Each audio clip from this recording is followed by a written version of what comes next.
우리 서로 인사하시는데 좀 길어요. 잘 들어서 온전하게 인사했으면 좋겠어요. 따라합시다. 오늘 하루만은 나라와 민족과 자녀를 위해 함께 오십시다. 그렇게 한번 인사해봐요. 시작. 내가 이럴 줄 알았어. 이럴 줄 알았어. 2부에는 잘 하더라고. 더 많은 인원이. 오늘 하루까지는 기억되는데 오늘 하루 다시 해요. 오늘 하루만은 나라와 민족 자녀를 위해 함께 오십시다. 오늘은 종교개혁 507주년 되는 날입니다. 옆에 있는 것처럼 오직 성경, 오직 믿음, 오직 은혜, 오직 그리스도, 오직 하나님께만 영광 돌리는 그런 삶을 살자고 목숨 걸고 피 흘리며 종교개혁을 일으켰고, 그 믿음으로 우리 개신교가 이루어졌고, 그 믿음을 신앙의 선배들의 순교적인 섬김과 전파로 우리에게까지 전수되었습니다. 507주년을 맞이하는 오늘, 종교개혁을 일으켰던 신앙의 선배들이 천국에서 우리 모습 보면서 어떤 생각을 할 수 있을까?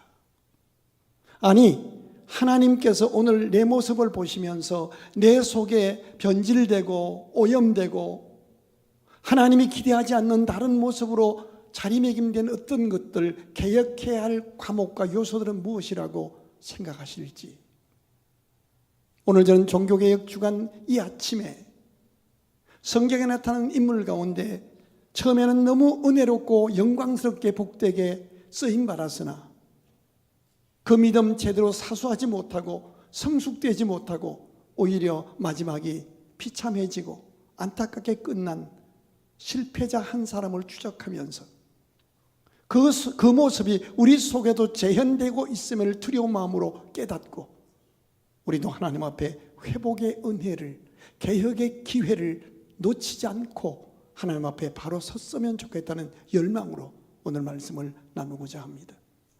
성경에 보면 처음에는 무명이었으나 부름받은 이후에 잘 다듬어져서 귀하게 쓰임받은 사람도 있어요. 어떤 사람은 부름받을 때에도 아름답고 시간이 갈수록 더 아름답게 영광스럽게 쓰임받는 사람도 있어요. 그런데 처음에는 아름다웠으나 나중에 안타깝고 덕스럽지 못한, 그래서 성령으로 시작했다가 육체로 끝마치고 은혜로 시작했다가 원수로 끝맺는 그런 불행한 사람도 있습니다. 오늘 본문의 주인공이 바로 그런 사람입니다. 이름은 사울이라는 사람입니다. 이스라엘 민족이 블레셋의 집중적인 공격을 받아서 고통스러워하는 모습을 보신 하나님께서 자기 백성들을 구원하시기 위해서 사울이라는 청년을 선택하셔서 이스라엘의 초대왕 지도자로 세워서 귀하게 쓰시는 모습이 사무엘상 10장에 자세하게 기록되어 있습니다. 문제는 그렇게 귀하게 쓰임받던 사울이 권력을 잡게 되자 조금씩 변질되기 시작해서 결국 그의 가문이 무너지는 안타까운 그 모습이 우리가 읽었던 본문입니다. 사울이 누굽니까? 이스라엘의 초대 왕입니다. 사울이 왕 될 때에 온 백성들이 그의 왕된 일을 기뻐하며 환호성을 질렀던 인물입니다. 전쟁에 나가서 싸울 때마다 승리해서 국가의 기강을 든든히 했던 인물입니다. 인품도 좋고 능력도 출중한 사람이었습니다. 자타가 인정한 성공한 사람으로 권력과 재물과 명예를 다 쟁취하고 누린 사람입니다. 그런데 그의 마지막은 매우 비참하게 끝이 나는 모습이 본문에 자세히 기록되어 있습니다. 자살로 인생을 마감하려 합니다. 자살로 여의치 않습니다. 그러자 자기 부관에게 자기를 죽여달라고 애원합니다.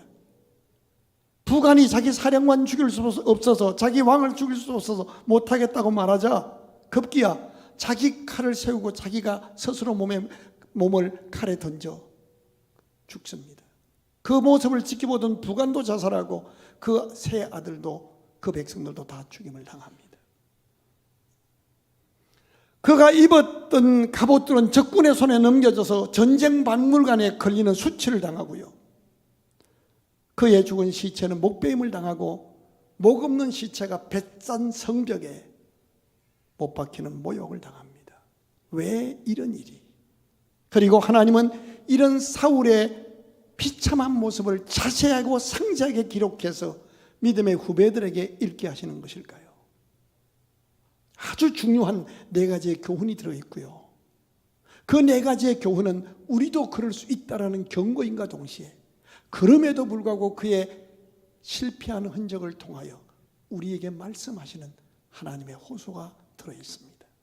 종교개혁 507주년을 맞이하는 오늘 아침, 우리가 신앙 양심상 넘어졌던, 허술했던, 오염됐던 그 모든 문제를 십자가 밑에 내려놓고 십자가 붙잡고 하나님의 언약 붙잡고 다시 일어나는 은혜가 있기를 주의 이름으로 축원합니다.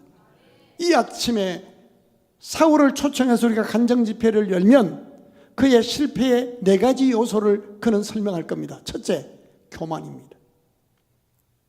사울은 왕이 되기 전에 아주 겸손했던 사람이었습니다. 담임 목사인 사무엘 선지자가 처음 그를 찾아와서 왕을 삼으려고 기름 부으려고 했을 때 자신은 그럴 만한 제목이 되지 못한다고, 나는 베냐민 지파 출신이기 때문에 불가능하다고 겸손하게 사양하고 심지어 진보다리 새에 숨기까지 했던 인물입니다. 숨어있는 그를 간신히 권면하고 강권해서 끌어다가 왕으로 세웠습니다. 그리고 그가 왕이 된 이후에도 자기를 무시했던 사람들에게 얼마나 온유하게, 얼마나 잘 대해 주었는지 겸손을 성경은 기록하고 있습니다. 그러한 겸손함을 보시고 하나님께서 은혜를 주시고 전쟁에 나가 싸울 때마다 승리하도록 도우셨습니다. 그 결과 국가적으로 부강하고 백성들로부터 존경과 신뢰를 받았습니다. 이쯤 되자, 권력의 맛을 알게 되자 조금씩 달라지기 시작했습니다.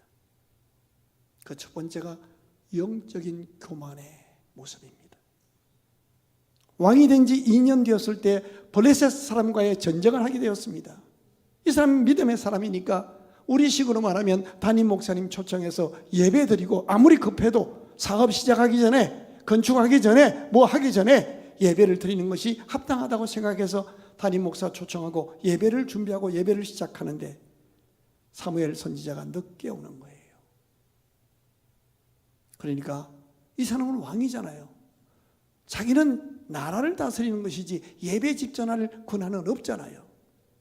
그런데 자기가 영적으로 교만해져서 자기가 예배를 집전합니다. 영적으로 교만해진 겁니다. 우리 복된 교회 성도님들, 이 방송을 애청하는 우리 CBS 애청자들, 사회적 신분과 업적이 삶이 어떠하든 예배당에 들어올 때 그 성전문을 들어오는 순간 여러분의 권위, 권력, 업적 이런 모자를 다 벗어놓고 하나님 앞에 한 명의 양으로, 은혜 없이는 살 수 없습니다, 사모하는 영혼으로, 겸손한 영혼으로 들어오시기를 주의 이름으로 축원합니다. 정말 조심해야 합니다. 성경은 분명히 하나님께서는 겸손한 자를 찾아 은혜 주시고 교만한 사람을 대적하신다고 약속했습니다. 어떤 사람도 교만해지면 하나님이 그를 귀하게 사용하지 못하십니다. 그 대표적인 샘플이 사울 왕입니다. 겸손만 지키면 하나님의 은혜를 입게 되고, 은혜를 입으면 사람이 잘 되는 것은 시간 문제입니다. 이 공식을 잊지 말아야 합니다. 겸손한 사람은 찾아 은혜 주신다고 성경은 분명히 약속했어요. 겸손 유지하면 때가 되면 은혜 주시고, 은혜 입으면 잘 되는 것은 시간 문제입니다. 이런 맥락에서 볼 때 우리 인간의 가장 약점은 교만할 수 있는 약점입니다. 뭘 좀 가졌다, 무엇을 좀 배웠다, 무엇을 좀 이루었다 하면 자신도 모르게 교만해질 수 있는 연약함. 특별히 교회 생활에서 처음 교회 나올 때, 처음 직분 받을 때 그 마음, 그 자세만 유지하면 아무런 문제가 없습니다. 근데 시간이 갈수록 연륜이 쌓이고 직분이 높아지면 이상하게 교만해지는 함정에 빠져요. 어떻게 할 수 있냐고요?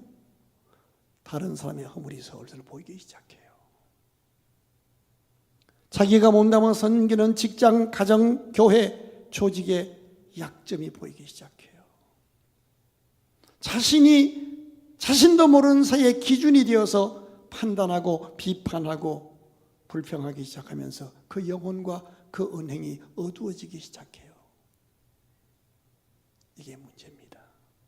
우리는 주님 앞에 서는 날까지 나는 마른 막대기보다 못한 족이니이다. 이 마음, 이 자세, 이 겸손을 지킬 수 있기를 주의 이름으로 소원합니다. 사울 왕의 몰락의 첫 번째 이유는 영적 교만이었습니다. 그런 사울을 보시는 하나님의 마음은, 하나님에 대한 하나님의 축복의 언약은 무엇인가요? 잠언서 16장 18절 같이 보십시다. 교만은 패망의 선봉이요 거만한 마음은 넘어짐의 앞잡이입니다. 이사야 57장 15절입니다. 시작. 지극히 존귀하며 영원히 거하시며 거룩하다 이름하는 이가 이와 같이 말씀하시되 내가 높고 거룩한 곳에 있으며 또한 통회하고 마음이 겸손한 자와 함께 있나니 이는 겸손한 자의 영을 소생시키며 통회하는 자의 마음을 소생시키려 합니다. 하나님은 겸손한 사람과 함께 하시고 겸손한 사람이 아무리 무너지고 망해도 하나님은 반드시 겸손한 사람을 소생시켜 주신다고 약속합니다.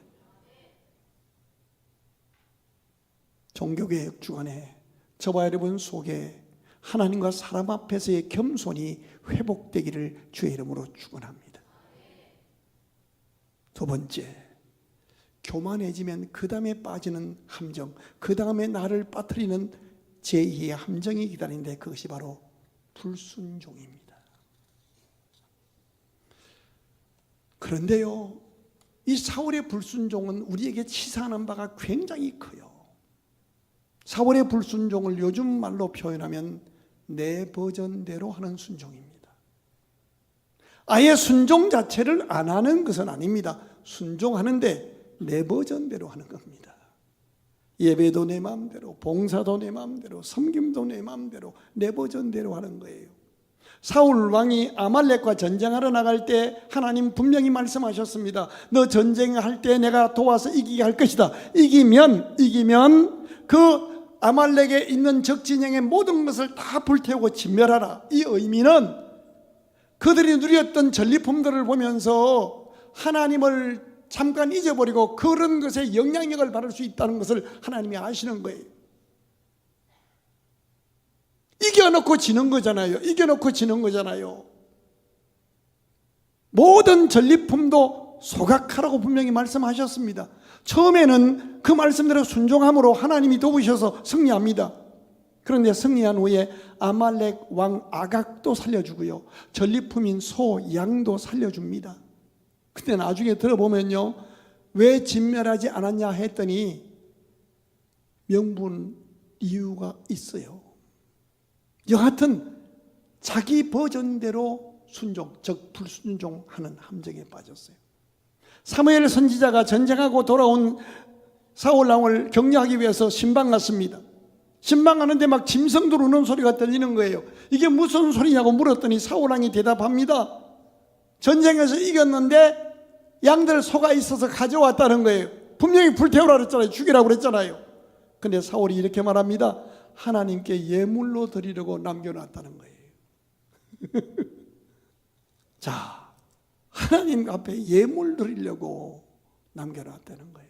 그때 사무엘 선지자가 하는 말씀이 중요합니다.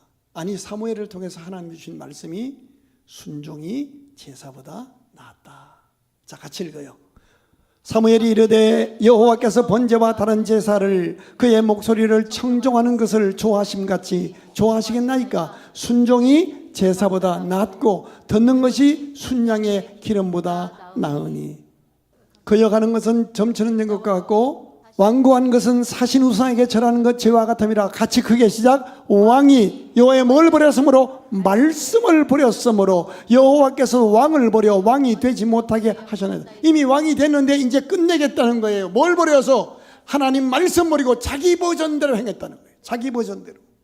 여러분, 사울 왕이 아말렉을 이기고 나서 다 왕도 살려주고 짐승도 살려주고서 끌고 오면서 얼마나 휴머니즘적으로 존경받는 모습이 됐겠어요. 백성들에게 얼마나 인기가 하늘을 찔렀겠어요. 이야, 우리 왕은 정말 인간적이다 말이지.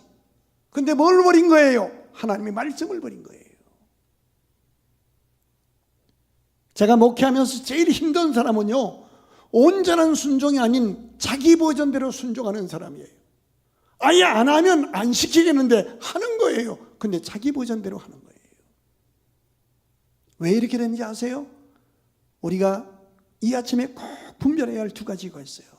우리가 순종하지 못하고, 온전한 순종하지 못하고 내 버전대로 순종하게 되는 이유는 두 가지인데요. 크게 하나는 하나님의 말씀이, 하나님의 순종의 요구가 직접적으로 오지 않고 사람을 통해 오기 때문에 우리가 불순종하게 되는 거예요.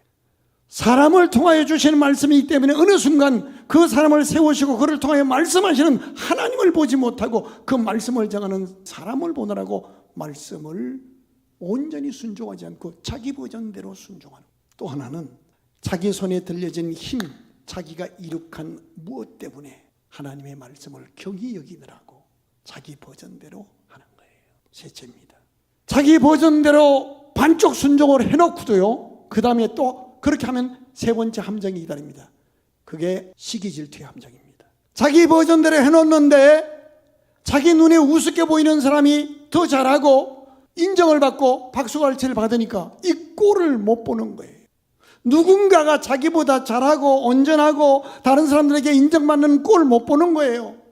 전쟁하고 왔는데 사울은 천천히요 다윗은 만만이라는 말 때문에 그가 악신이 들려서 자기 사위를 죽이려고 야료하잖아요.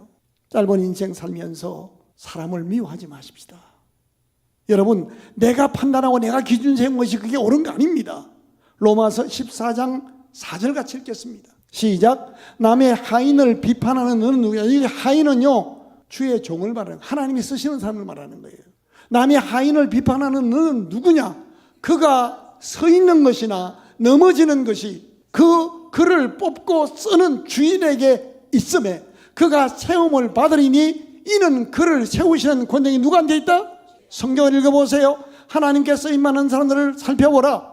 문벌 좋은 자가 많지 아니하고 말에 능한 자가 많지 아니하며 하나님은 연약한 자를 통하여 강한 자를 부끄럽게 하시며 내가 너희를 사용하는 것은 수요가 많음도 아니요 잘남도 아니요 강함도 아니라 약하기 때문이라. 하나님은 못나서 쓰신다는 거예요. 그래야 하나님의 영광이 드러난다는 거예요. 근데 우리는 내가 기준을 딱 삼고 나보다 못났다고 생각을 하는 거예요. 그가 귀하게 쓰임받으면 인정 못하는 거예요. 하나님이 쓰시는 사람이 완전하지 않아요. 허물이 보여요. 그때 그 쓰심과 넘어짐이 주인에게 있음을 믿는 거예요. 사람을 세우시고 배하시고 쓰시는 주권과 하나님의 섭리를 인정하는 것 꼭 기억해야 합니다. 근데 사울은 교만했고 자기 버전대로 불순종 반쪽 순종했고 그러다가 세 번째 함정 시기 질투에 빠져서 자기 딸의 남편 사위인 다윗을 죽이려고 창을 여러 번 던집니다. 결국 그의 인생은 비참하게 끝나는 거예요. 하나님의 마음이 뭘까요? 민수기 6장 22절부터 27절을 읽습니다. 같이 크게 읽어요. 시작. 아론과 그의 아들들에게 말하여 이르기를 너희는 이스라엘 자손을 위하여 이렇게 뭐하라? 이 말씀은요, 모세가 가나안 땅을 목전에 두고 들어가지 못하면서 갑자기 죽으라는 하나님 명령 앞에 순종하면서 유언적으로 마지막에 설교한 내용이에요.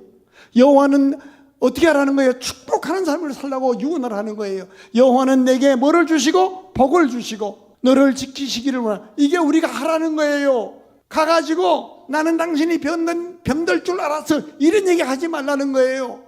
그 여호와는 너는 지금 망했지만 너를 향한 하나님은 너를 복 주시길 원하신다. 여호와는 그 얼굴을 너에게 비추사 은혜 베푸시기를 원한다. 여호와는 그 얼굴을 너에게로 향하여 어떠사 평강 주시기를 원하노라 할지니라 하라. 그 다음 절 같이 그에게 시작. 그들은 이같이 내 이름으로 이스라엘 자손에게 뭐 할지니 축복할지니 내가 그들에게 복을 주리라. 부모가 자녀를 위해 할 일은 축복하는 일, 축복하는 일, 축복하는 삶. 우리 애청자 여러분, 누구를 만나도 축복하는 삶이 되시기를 주의 이름으로 축원합니다. 마지막입니다. 사울은 이르는 과정에서 그럼에도 불구하고 하나님은 그를 포기하지 않으시고 그에게 회복의 기회, 회개의 기회, 응답의 기회, 열림의 기회를 끊임없이 주십니다. 그런데 하나님이 주시는 기회를 분별하지도 못하고 붙잡지도 못하고 놓쳐버립니다. 이것이 그의 인생의 마지막이 시간이 갈수록 비참하게 끝나야 했던 요인이었습니다. 사울의 가장 마지막 큰 잘못은 수없이 주신 기회를 잃어버렸다는 겁니다. 사울이 잘못을 많이 범합니다. 하지만 하나님은 그를 포기하지 않으십니다. 수없이 회개의 기회를 아주 구체적으로 주십니다. 그런데 사울은 끝까지 자기 합리화하고 자기 변명하고 회개하지 않았습니다. 마지막에 블레셋 사람들이 쳐들어와서 어찌할 바를 모르다가 정 급하게 되니까요, 하나님 앞에 나가서 간절히 예배를 드리는데 그 예배 드리는 모습을 살펴보면 예배는 드리는데 자기 회개는 없이 예배만 드립니다. 우리 용어로 바꾸면 급하니까 하나님을 이용만 해먹으려고 한 거예요. 그러자 하나님의 응답이 전혀 임하지 않습니다. 그러면 그 순간만이라도 응답이 없으면 이제라도 회개해야 하는데 마지막까지 회개하지 않습니다. 그러자 적군이 쏜 화살이 날아옵니다. 신기한 것은요, 그 쏜 화살이 심장에 팍 박혀서 고통 없이 죽는 게 아니라 엉뚱한 데 박힙니다. 그러면 그게 마지막 회개 기회잖아요. 왜 하나님께서 즉사하지 않고 화살 맞고 중상만 있게 하셨어요? 마지막 기회입니다. 그런데 회개하지 않고 고통만 피해가려고 자기 부관 보고 칼로 자기를 죽이라고 합니다. 아무리 시국이 험악해도 부관이 어떻게 자기 왕을 죽일 수 있겠냐? 난 못한다 그럽니다. 그랬더니 이것도요, 부관이 못한다고 하는 것도 한 번 더 하나님이 살아날 수 있는 기회를 주신 거잖아요. 근데 그 연장의 기회를 그는 또 거부하고 자기 칼을 세워놓고 자기가 엎어져서 죽습니다. 그렇습니다. 하나님은 지금도 우리 모두에게 회개의 기회, 살아날 기회, 열림의 기회를 주십니다. 에스겔서에 보면 피투성이가 되었을지라도 너는 살아야 한다. 피투성이라도 살아있으라라고 말씀합니다. 나라와 민족과 자녀를 위해 기도하다가 우리가 구하지 않은 것까지 구하는 것이나 생각에서 넘치도록 채우시는 하나님을 만나서 종교개혁 507주년 기념주일은 내게 또 다른 은혜를 응답을 받는 축복의 날이었다고 고백해서 겸손함으로 하나님이 찾아 은혜 주시고 순종하되 온전히 순종함으로 하나님의 기쁨이 되고 비판, 판단, 불평자가 아니라 축복하는 사람이 되고 하나님이 주시는 기회 앞에 영적으로 민감해서 회개, 응답, 전도, 선교, 섬길 기회를 놓치지 않고 하나님 앞에 그렇게 귀하게 쓰임받다가 갈수록 더 아름다워져서 우리가 인생을 마치는 뒷모습이 영광스러운 하나님의 기쁨 되어서 오직 성경, 오직 믿음, 오직 은혜, 오직 예수 그리스도, 오직 하나님께만 영광 돌리는 복된 이웃 성도 되시기를 주의 이름으로 축복합니다.